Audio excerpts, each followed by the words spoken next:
پاکستان کے دو صوبوں میں الیکشن کی تاریخ دینے کے حوالے سے کیس کے لیے قائم سپریم کورٹ کا لارجر بینچ ایک بار پھر ٹوٹ گیا ہے۔ آج جسٹس جمال خان مندوخیل نے اس کیس کو سننے سے معذرت کر لی ہے۔ سپریم کورٹ کا 4 رکنی بینچ آج یہ کیس سننے آیا تھا۔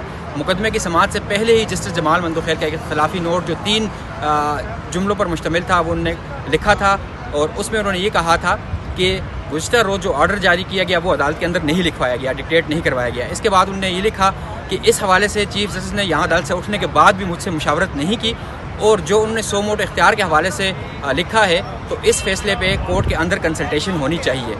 اس کے بعد جب سپریم کورٹ کا یہ 4 رکنی بینچ آیا، سیٹوں پر بیٹھے اٹارنی جنرل منصور عوان کو بلایا گیا، وہ روسٹروم پہ آئے، تو اس سے پہلے جسٹس جمال خان مندوخیل نے کہا کہ آپ کے بولنے سے پہلے میں کچھ کہنا چاہتا ہوں۔ انہوں نے کہا کہ آپ پہلے کل کا کورٹ کا آرڈر پڑھیں جو آج جاری ہوا ہے۔ اس کے بعد انہوں نے کہا کہ آپ میرے اختلافی نوٹ اس پہ پڑھیں۔ اس کے بعد انہوں نے کہا کہ میں سمجھتا ہوں کہ میں اس کے لیے مس فٹ ہوں۔ یہ ان کے الفاظ تھے جسٹس جمال خان مندوخیل کے کہ میں اس کے لیے مس فٹ ہوں، اور میں یہ سمجھتا ہوں کہ میرے ساتھی جج اگر یہ کیس چلانا چاہتے ہیں تو اس کیس کو آگے بڑھائیں، میں اس کیس میں اب نہیں بیٹھنا چاہتا۔ ان کا یہ بھی کہنا تھا کہ اللہ تعالیٰ ہمارے ادارے پر رحم کرے اور ایسا فیصلہ دے یہ بینچ یا جو بھی بینچ اگلا بنتا ہے کہ وہ سب کو قابل قبول ہو۔ اس کے علاوہ انہوں نے کہا کہ ہم سب آئین کے پابند رہیں، کیونکہ ہم سب چاہتے ہیں کہ آئین کی بالادستی ہو۔